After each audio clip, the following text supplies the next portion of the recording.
Okay, good afternoon, ladies and gentlemen, and welcome to our next session. Amid this global pandemic, the roller coaster markets and crypto craze, traders have taken to test the ecosystem that claims to empower them.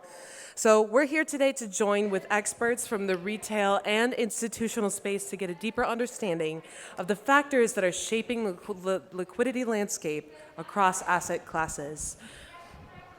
In our next session, this team of experts I'm very excited about. They're from the retail and institutional space, and we're going to speak with them to get a deeper understanding of these liquidity landscape factors. So our moderator for the session, of course, is Hormoz Faryar, who's amazing, the head of institutional sales at ADSS.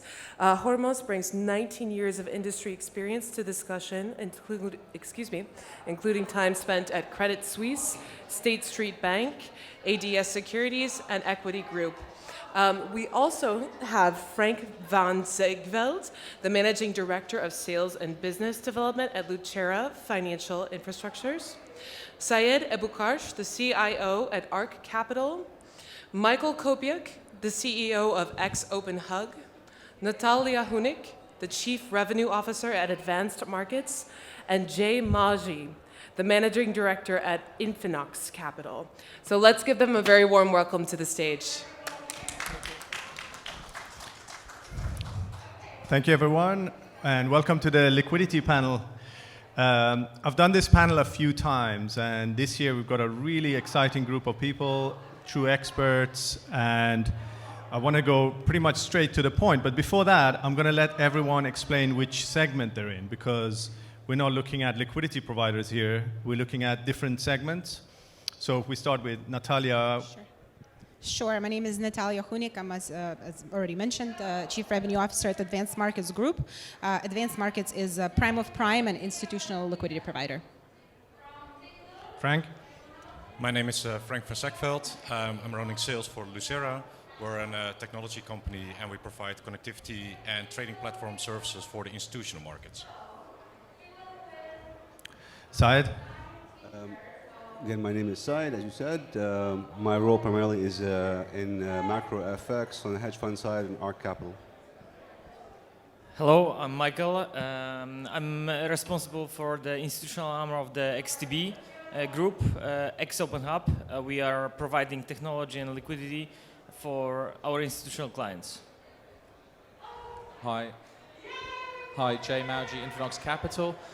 Brokerage offering both the retail side and institutional side of the business, and I'm here on behalf of iX Prime, which is our institutional brand liquidity technology. He said IX Prime, just to be sure, right? Not IS Prime. So, not IS Prime, no, IX Prime. So I think we have to be pretty loud. There's a party outside, I think, towards the end of the day. So I'm going to go straight to the point and ask you guys about the first question, which is volatility and volumes recently. Just want to hear from you guys. What are the numbers this year? What do you see in terms of volatility and volumes? And if you can tell us a little bit about regional stuff that you guys can see as well. Perhaps Natallia first then. Sure.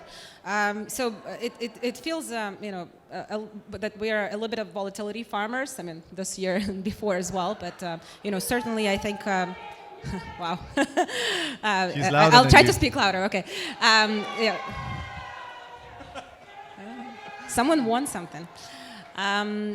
Certainly, in the beginning of the year with the pandemics, the volatility picked up, and everyone I think enjoyed the increased number of accounts and increased volumes. As the year went on, of course, we had kind of ups and downs in terms of volatility, and right now towards the end of the pandemic, we have some spillover effects, like commodity pricing went up, so there's more volume in commodities, and of course there is the crypto frenzy that plays into that as well, and has its ups and downs as well. Like yesterday was quite a day in the markets, but again, it's obviously much more volatile than FX as well as stocks. So I mean, to that point, FX kind of enjoyed the increased volatility in the beginning and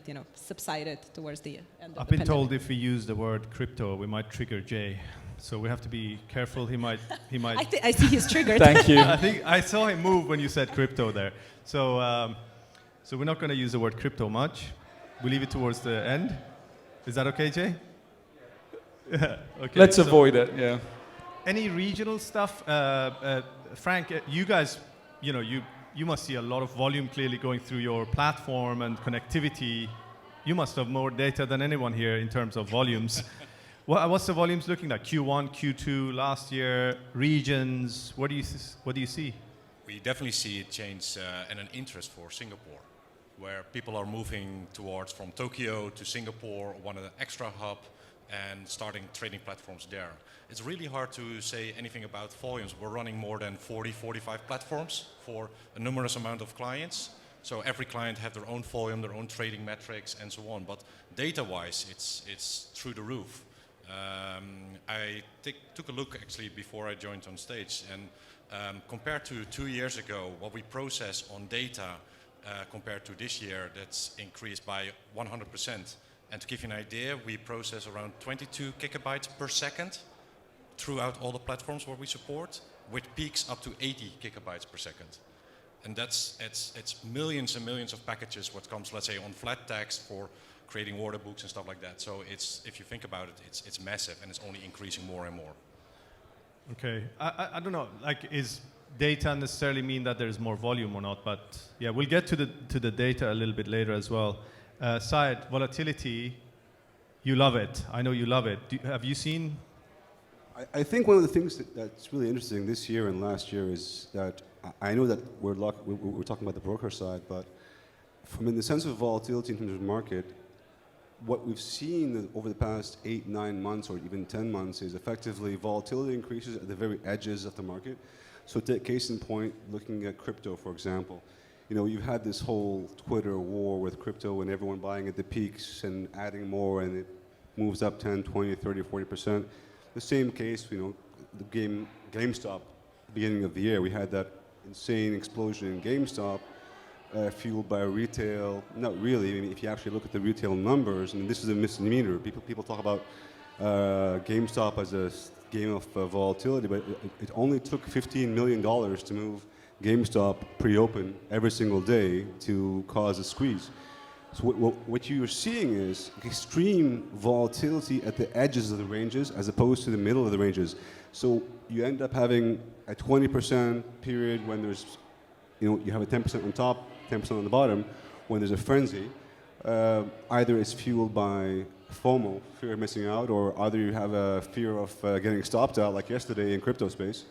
So in the middle of the range, you have literally nothing. It's basically algorithmic trading back and forth, trying to arbitrage different exchanges between each other, and very slow activity, which either feeds through a TWAP structure or a different kind of allocation. But again, we're seeing extremities in volatility.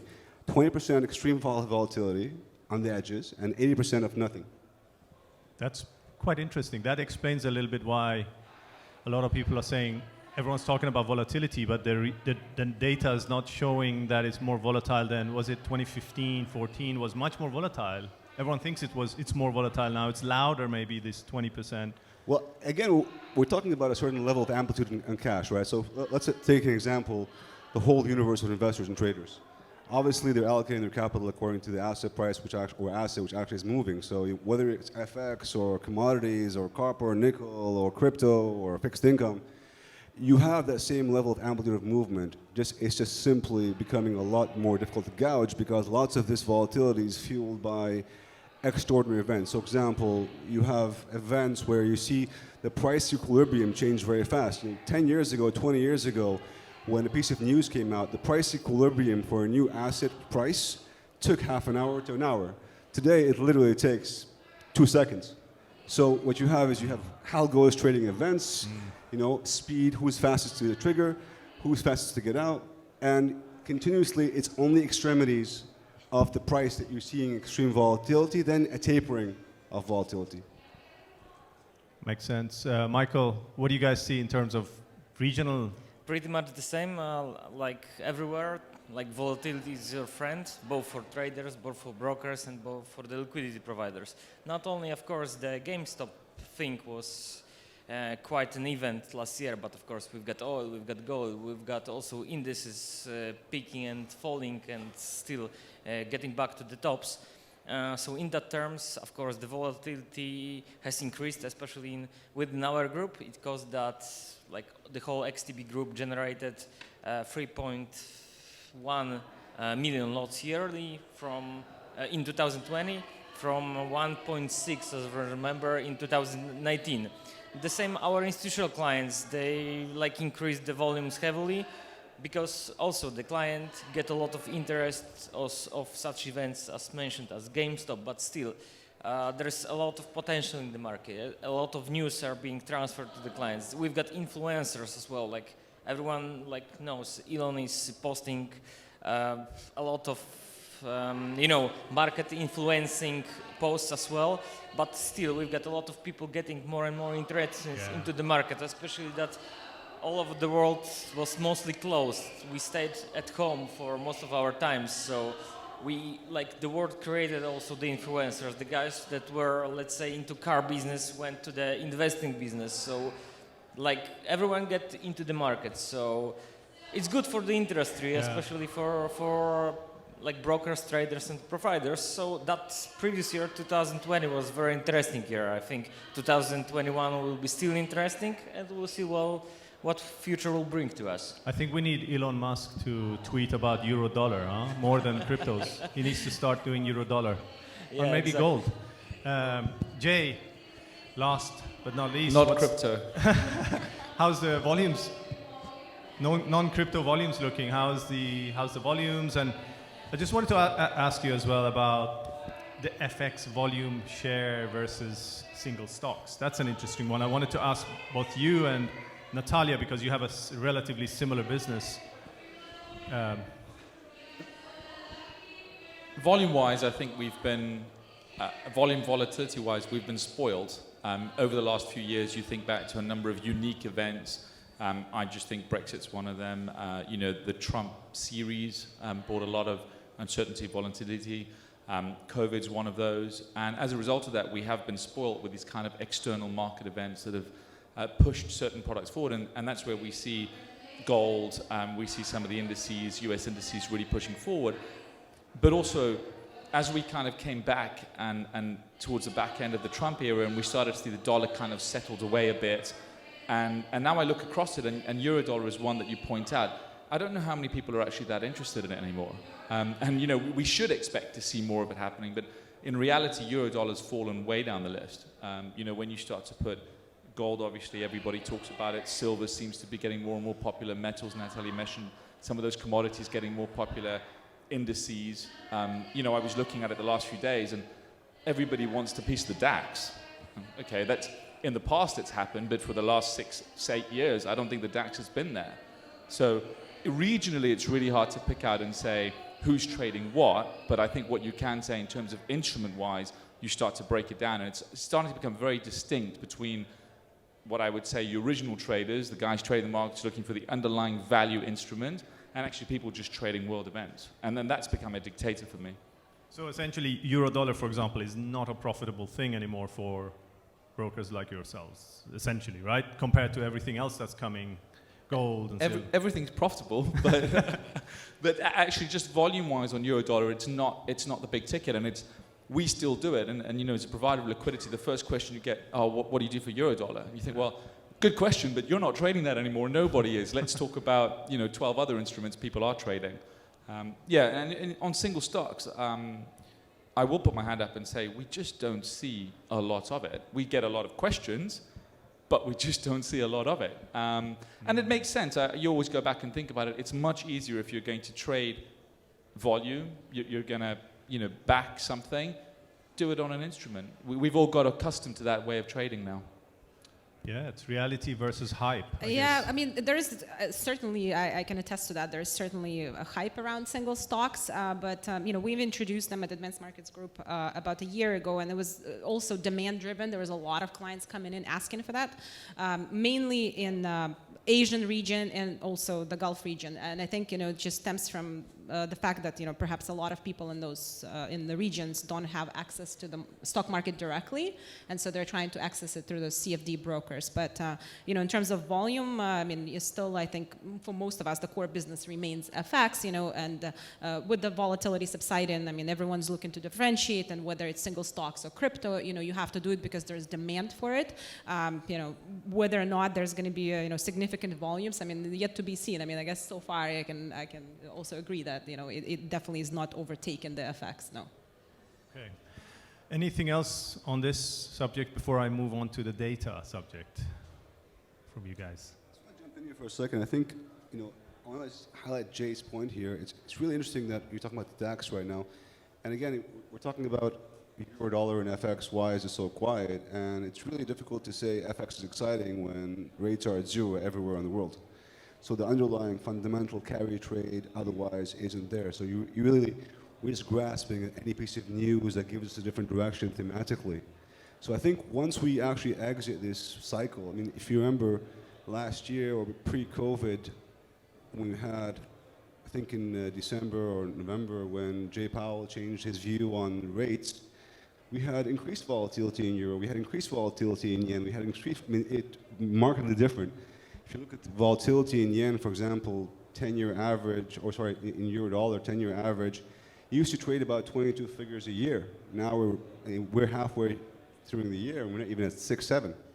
So obviously this is a reflection of rates environment. Now, DAX is a really interesting trade because everyone's looking at ECB this in June to upgrade their forecast. So you'll see increased volatility in DAX, obviously, because that's the play. But again, it goes back to the same thing. We're just grabbing at straws to define a thematic play and play that in FX or indices or otherwise. So it goes back to the rates game.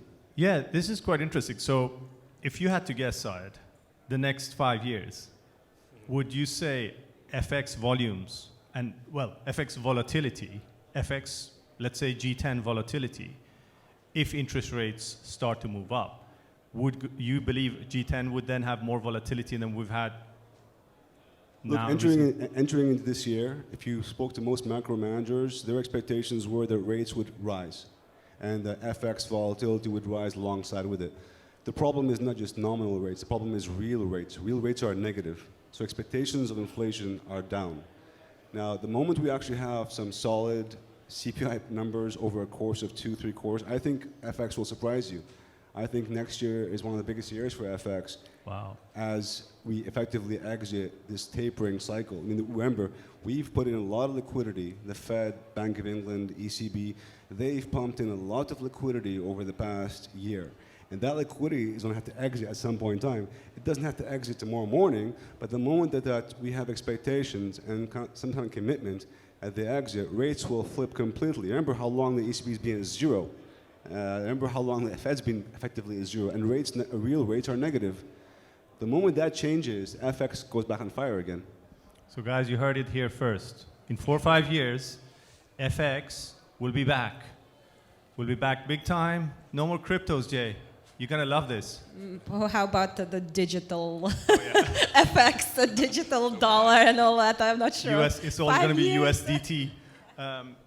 Okay, let's move on to the data question, which is mainly a little bit more your area, Frank. The kind of how big is the data story? If you could kind of give us there's a lot of data, and there's a lot of how do people manage to give good service to their clients with so much data coming in, analyzing it, providing liquidity? Is everything becoming more difficult with all that data that's maybe noise, maybe important, maybe servicing clients are more difficult, maybe even for you guys with all this extra data? Of course, processing it. Processing is key. And I think yesterday, Natallia, on your panel was already on the table as well. It's also what you do with the data. So it's nice to have all the data. Everything is on everyone's fingertip. But what you're going to do, how do you present it, what you're going to use with it. So we see for all our clients when they have, let's say, a trading platform or just using connectivity services, the amount of data that goes over those pipes and how they come in and how they should be processed and how they should be displayed in dashboards, customized or not customized, real-time or extensive reports or do trade dumps, to own trade repositories for clients, it's really hard to manage that. And we see massive spikes. And coming back to the volatility question, in the case for NFP last month or the CPI index, there was a massive spike and a massive burst on data coming from all liquidity providers because there was an event. So any event, and what Saed was also telling just a minute ago, people pick up those events and then we see a movement or start of a movement and try to react on that because there is, in 80% of those other cases, there is less movement. So you see an accumulation going on data, or data triggers data, and that will be more and more and more. And try to cope with it and make sure that you can present it. But I think key is, and I think that was real put in your panel yesterday, Natallia, what do you do with the data? And how do you read it? Data. Like data is very vast topic, yes. In terms of course, we can start with the marketing. Later on, we can move to the most obvious thing, which is trading. And still, there is a question if you are asking, experienced broker or experienced liquidity provider or a startup broker. For example, like popular trading platforms within the market. Of course, we are talking about MetaQuote systems and any other providers as well. Ourselves that we are delivering the technology, you can provide like within MT4, MT5, I don't know, 5 ticks per second on the platform within, let's say, 200 instruments because the platforms will stack. And from the exchanges, for example, in the volatile, let's say, minutes, you get, I don't know, 500 ticks a second for a DAX only, for example, and which data should be streamed to the client, which ticks should you filter, which not, yes? Of course, you have to have all the ticks to make the proper execution, to make sure that the client is getting the fair price. So those are very interesting questions. Of course, the bandwidth of the connections, yes, the network, the capacity of your servers, because when you are adding more instruments, more data streams you are receiving. So those are the topics that should be considered. Of course, you've got some, still, it's the difference when we are talking about the retail clients and, professional clients like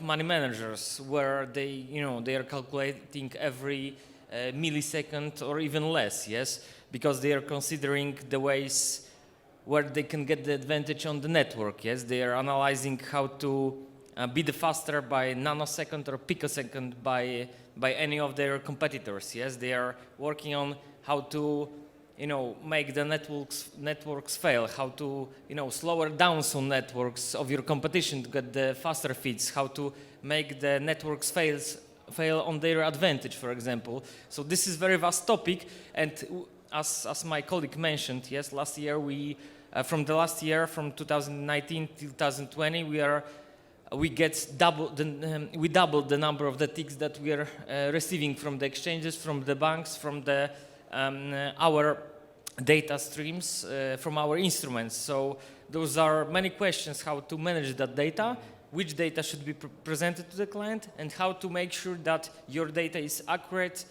within all the restrictions of the system, the limitations of the system that you have.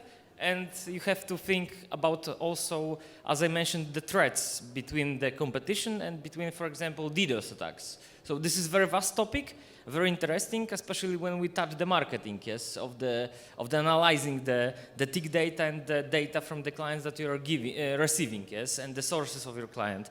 So I think, to sum up, yes, to make the long story short, the data would be, the driving force for the next 5 years, I think. Analyzing it will be a question, and the best guys on the market that will analyze the data in their advantage, they'll be winning on the market.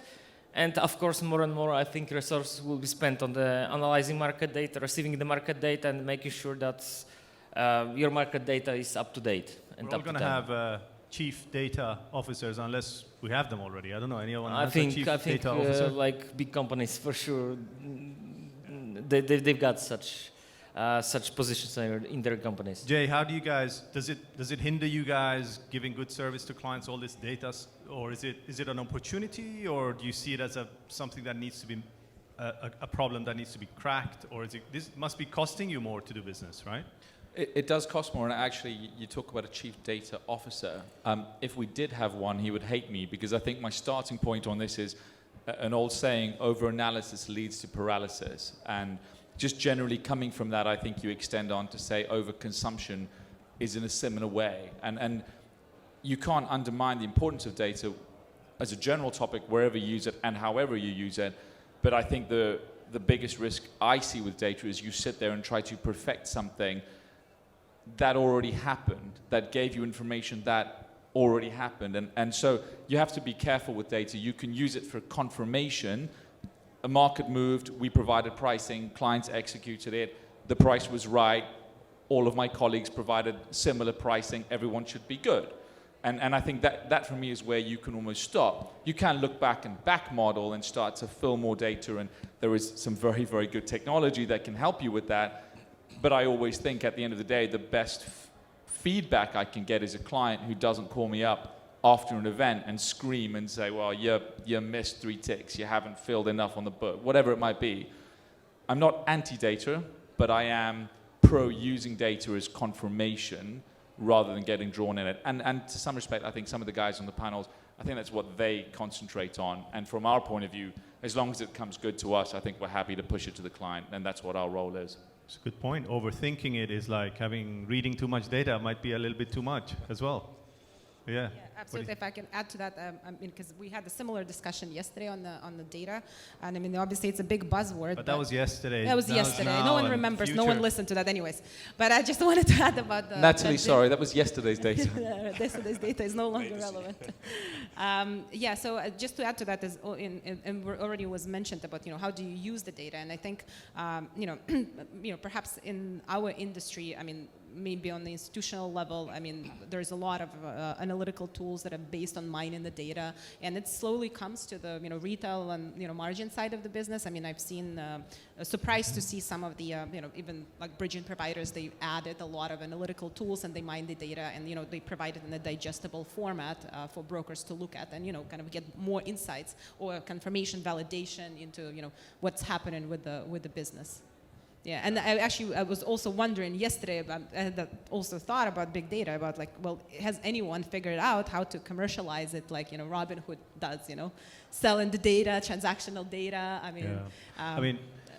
I think I've been to Saed office in Dubai, and it's got so much data in there. There's like screens everywhere and data and traders, and what do you guys do with all this data? It's too much data, no? There's so much data there. When you go in there, it's like the room full of data and traders and too much data, man. First of all, I hate data. I hate data. Okay. Just showing it for show, is it? No, I think one of the things that, I'm listening to you guys talk about data in terms of your offering, but I'm pretty confident data messed everything up for markets.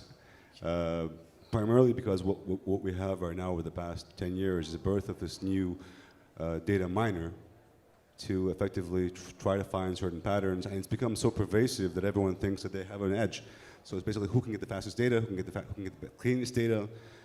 There's been a lot of correlation work, a lot of regression work, a lot of models built on data, and people pay a lot of money for data, whether it's exchanges or hedge funds or asset managers. They want to know what the data is so they can play the other side of the game. The problem with that is it's becoming data kills data. So when you have more data, it creates more data, and it's an exponential growth of data for no reason. For example, I can give you a clear example.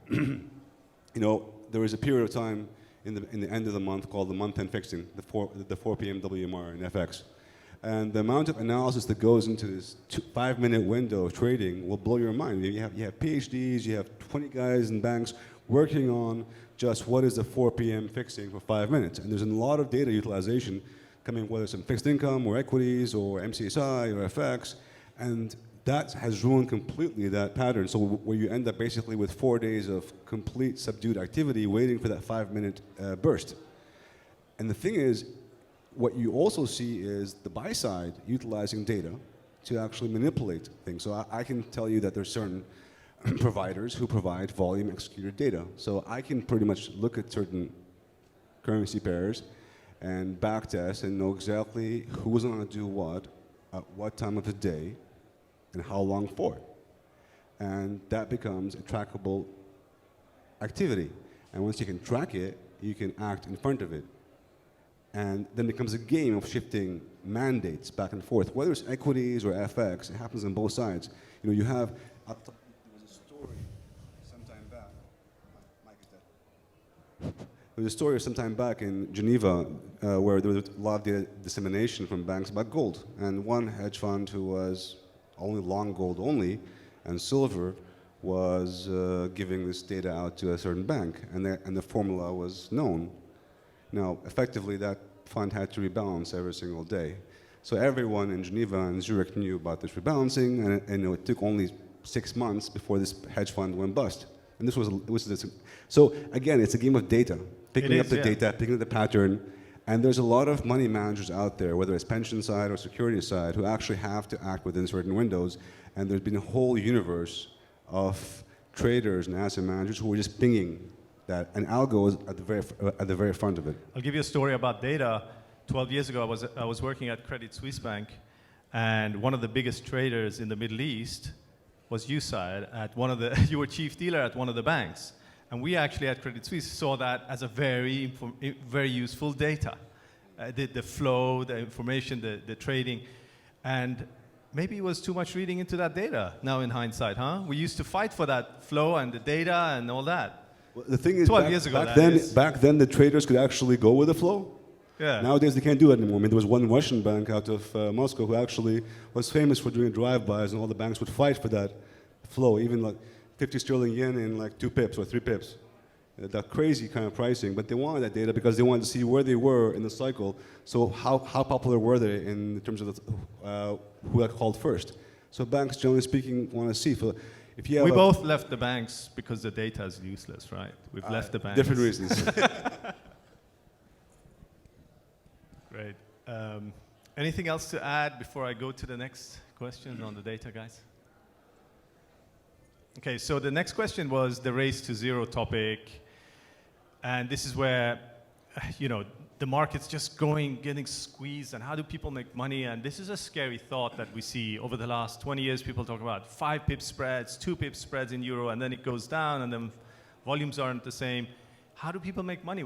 How's the race to zero? Jay, like, what's going to happen the next 5 years? What is this race to squeeze the profits and margins and spreads?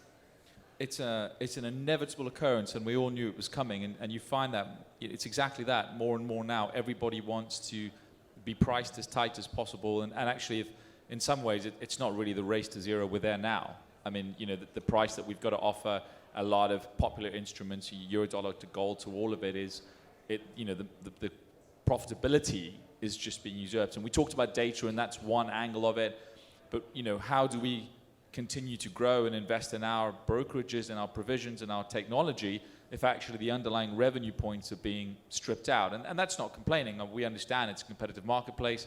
Traders want to trade. They care about P&L, absolutely.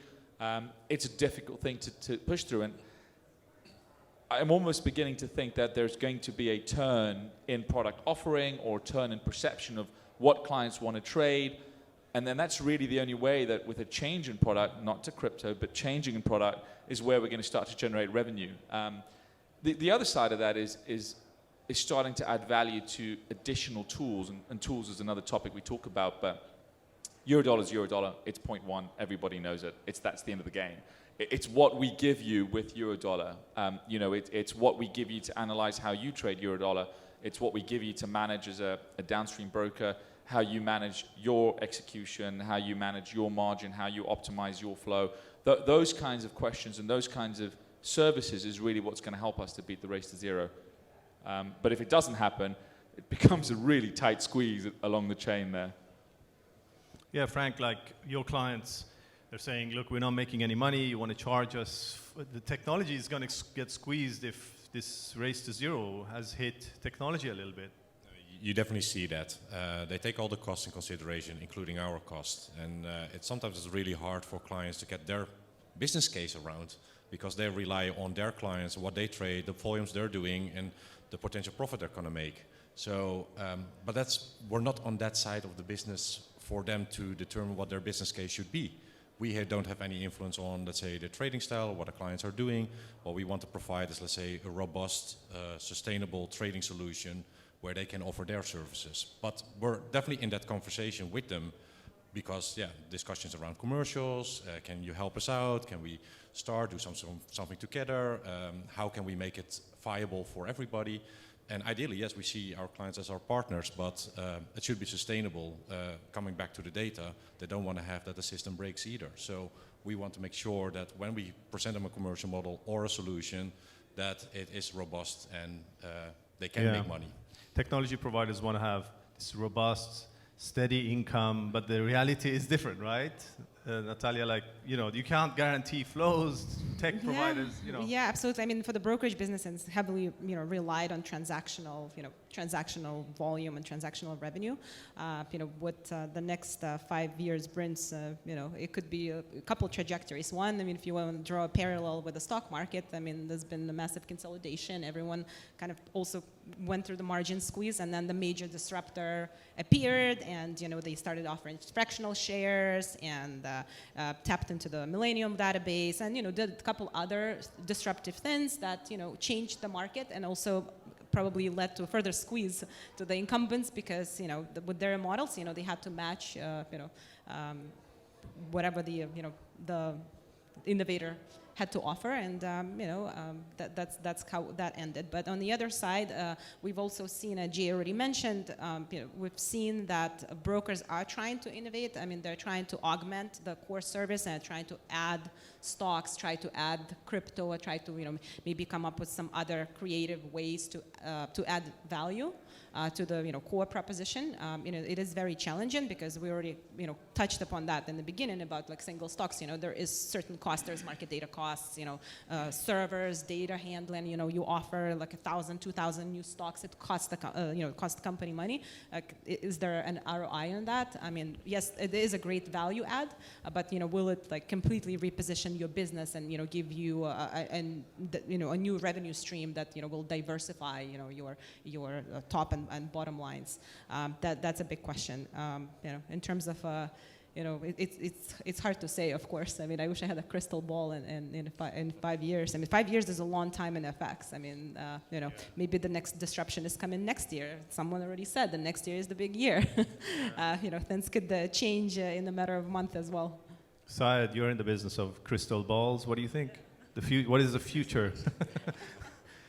He's CIO of a crystal ball company. He knows. Listen, we were at zero, by the way. I mean, there's no race to zero. It's basically the model doesn't work anymore. From a retail broker perspective, I think this is a very dangerous model because effectively going to zero leaves you left with nothing, right? So I think either we're going to have a model change to DMA access, because the whole idea of going to tighter spreads, obviously, I would more market business, is two-way spread. But when you're a broker, generally speaking, I think that the flows are one way or the other. It's not, I mean, retail tends to behave in a particular way, as opposed to being a major bank or a major provider of liquidity to different geographical venues. So the trick becomes, can you actually cross your offering to different geographical areas which can offset each other, so that you're not on the same side at the same time every single time? That's a big risk. When you're talking about mega providers, they're looking to expand their offering. So this race began with JP Morgan quite a few years ago when they went back to 0.2 in euro, and they were able to access dark pools and go to zero. So I struggle to see from a retail side, honestly. I mean, again, I get the whole model idea of like, okay, how tight can they be? Latency, trying to cross arbitrage different currency pairs on latency. But from a retail side, what I want is stability of platform. So when the NFP comes out, I can actually pay or give. I don't want to be having to deal with 10 pips, 20 pip spreads back and forth, or refill or requotes. I think that's where the value add is. So you can go to zero as much as you want to. It doesn't make a difference. What actually matters is I can be a zero all day long, but when it matters, can I actually get my order in? It's true. Michael, anything to add on? Basically, I think that like race to zero has stopped I think at least 3 years ago. Right now, I think, as mentioned before, we reached some limits, like Eurodollar 0.1, let's say, DAX, let's say 0.7, something like that. So for the most traded instruments, I think we reached some limits. There are some margins to be, let's say, limited on new asset classes, like, as we mentioned, cryptocurrencies. There might be some room for improvement in the future. But still, I think for the most traded instruments, we reach some limits. And of course, depending on the clients, like within our company, some trading conditions might be negotiated, yes, like the limits of the exposure, the order book, or basically later on some kickbacks on spreads depending on the jurisdiction and what can you do with your offer in terms of legal framework. I think the limits were reached because also the quality of the service, the technology might suffer if we go lower and lower with that pricing, yes? So brokers, liquidity providers had to keep some margins on their side to make sure that they have to make sure that they will have some room to remain the quality of their service, yes? Because of course that race to zero may be continued, but you know the end client in the end will suffer because of that, yes? Limiting the quality of the service and the quality of the platforms and the technology that he or she is receiving. Yeah, Jay. I'm going to add just one thing, it's slightly off topic, but Cryptos? someone once said to me, if you're not paying, you're not the customer. And I think that's something to bear in mind as we price our product, that if we're not charging and you're not paying, something's not right, you know. I think that's the only thing I can add on the race to zero. You know, some clients demand stuff for free anyway, right? So that's always there. Wanted to ask if anyone's got a question. I have a question on behalf of the audience, but if there is anyone who's got a specific question, maybe no questions. So I have a question about how to execute in this market conditions and stuff, like bigger orders, bigger size tickets, and sort of what liquidity tools do you need and how should you execute larger orders? To start with, I mean, just straight to the point, Saed, you've done some big orders and you know the risk of front running when you execute large orders. What's the easiest way for high net worth individuals to execute large orders? Now I'm not going to tell you how I define large orders, but let's say a big FX order. It's easy. You call 10 guys and you splice the order. You hit them at the same time. You hit them all at the same time. That's the easiest way to do it. Then you lose all your relationships after that. That's the easiest way. If it's your last ever trade, yes. That was the traditional way of doing business for many guys. Basically, if they were important enough and they had critical mass, they would call 10 guys at the same time and they would do drive-by. That was the normal way it was done until probably 10 years ago. Is that because they didn't want to tell one guy what they're about to do, so they hit everyone at the same time? They don't want any information leakage. Simple, right? Yeah, I mean, legends have been born that way, actually. I mean, legends have been born that way by somebody having a pattern when they're rebalancing that they'll just call up 10 guys at the same time, and yours at the same time, and everyone wants to be the first in line so they can follow him, and it's a big ball. But I think now we've actually gone to a different level, and what we're seeing right now is asset managers of significant size who are fixed income in nature. They're actually executing algorithmically, and there's so many different algorithms out there right now offered by prime services and banks that it's really difficult to fight that trend. In a quiet market, let's say, I can give you an example. Let's say you're trying to buy 200 euros or 300 euros. On a given day, that will do nothing. If you do it, I mean, I've seen orders done for 6 billion in a currency that would probably move 50 points on a one-way directional 5-minute window, and it didn't move. So it depends on the nature of execution. I think what we're seeing now more and more is asset managers moving towards passive algorithms that are pegged to the market on a float. That's what you're seeing. They don't want to be seen to aggress the market, and they're rather sit on a floating bid or floating offer. So there's lots of different algorithms out there now, and basically you're also seeing guys who are mining data and trying to pick up when the algorithms are active and trying to counter them.